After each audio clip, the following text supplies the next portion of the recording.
Bem, continuando então o dicionário, pessoal, né? Quando tinha falado então de população e falado de natureza, eu acho interessante também a gente falar da ideia de progresso. E aí, novamente, pegando os geógrafos anarquistas, Elisée Reclus e Kropotkin.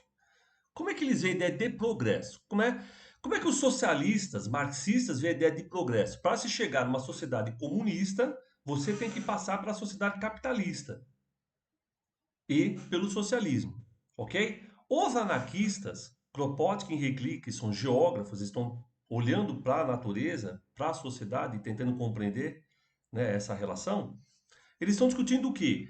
Que esse progresso acontece de uma forma dialética, mas é uma dialética, como eu já disse, do verbete dialética serial, de pares de antonomia que ficam, né, brigando, e que essa disputa, vamos dizer assim, esse conflito entre essas antinomias, ela é constante. Então isso é muito interessante. Existe uma ideia de um comunismo, né? Como se de repente a gente chegasse numa sociedade perfeita. Os anarquistas, a partir de Kropotkin e Reclus, entendem o quê? De que não existe essa perfeição da natureza. Desculpa, essa perfeição de uma sociedade, né, anarquista ou comunista. Por quê? Porque esses pares antinômicos sempre vão estar acontecendo. Essa disputa sempre vai estar acontecendo na sociedade. Então, uma sociedade anárquica não significa que não vão ter pessoas que querem oprimir. Está entendendo? O que acontece ali? A força delas é diminuída. Logo, nessa tensão, elas não têm força. Ok? Mas não significa que vai acabar, todo mundo vai ficar bonzinho. Todo mundo vai ficar anarquista agora. Não, galera. Pelo menos no Clopado Recrim não é assim, entendeu? A ideia é o quê? Que existe essa antinomia. Existe esse conflito. Esse conflito, que é esse conflito que faz com que a sociedade avance, ok? É esse conflito que está fazendo a sociedade avançar. Então esse progresso está ligado a esse conflito, beleza? E significa que, em um dado momento, hegemonicamente vai ter a liberdade, né? E contra-hegemonicamente vai estar lá a ideia de hierarquia. Mas, como a força é maior da liberdade, então os hierárquicos vão ficar, de uma certa forma, reduzidos a uma minoria. Mas eles não vão acabar. Você não vai matar todos eles. Fala, mata eles, porque eles não servem pra gente. Ok? Então não existe uma sociedade perfeita na cabeça deles. Existe o quê? Uma sociedade que a todo momento precisa se autorrecriar. E esse processo de autorrecriação está ligado ao quê? Né? A essa questão da evolução e aquilo que o próprio Reclus chama depois de revolução, que é quando esse processo avança muito mais, né? Então, em momentos que a gente acha que está acontecendo nada, existe uma evolução que é lenta e a revolução é um processo mais radical. Mas ela volta, pode inclusive voltar, né? O Reclus mostra isso no livro dele, ok? Mas o que é importante entender? De que esses conflitos são inerentes às sociedades humanas. Sempre vão existir esses conflitos. Então a sociedade anárquica não é uma sociedade sem conflitos, que todo mundo sai abraçando todo mundo na rua. Não.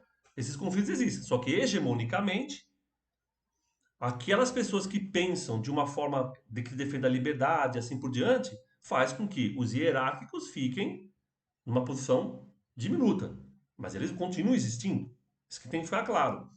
Ok? Então, essa é a primeira coisa para entender essa ideia de progresso. Não é uma ideia, então, que tem etapas no sentido como tem lá o Marx, entendeu? Vai passar pelo capitalismo, socialismo, assim por diante. Isso é interessante por quê? Para se chegar na sociedade socialista, para o Reclus e para o Kropotkin, você pode olhar para as sociedades indígenas e, a partir dela, perceber o que elas têm de importante para nos oferecer. E a partir dessa compreensão deles, a gente avança para uma nova sociedade. Sem necessariamente passar para uma outra sociedade, tipo uma etapa anterior para chegar na etapa final. Eles não acreditam nisso. Por isso, não precisa passar pelo capitalismo para chegar no socialismo. De uma sociedade indígena, você pode chegar numa sociedade anárquica. Não há problema nenhum.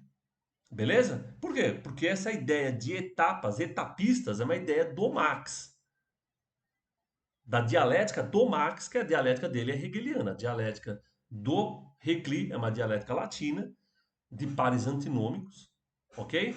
Na qual não tem uma síntese. Se não tem uma síntese, significa o quê? Que mesmo na sociedade anárquica, esse progresso acontece pelo conflito desses pares antinômicos, beleza? Então eu acho que essa é a principal diferença aí, principal compreensão de progresso. Então o progresso acontece nesses, porque existem esses conflitos antinômicos, ok? E não necessariamente, para chegar numa sociedade anárquica, você tem que passar pelo capitalismo, pelo que acontece, ou pela questão, por exemplo, eles são geógrafos, né? A questão de exploração da natureza, transformação dela como se fosse um bem econômico, assim por diante. Não precisa passar por nada disso. Por quê? Porque não tem essa fase etapista do progresso, ok?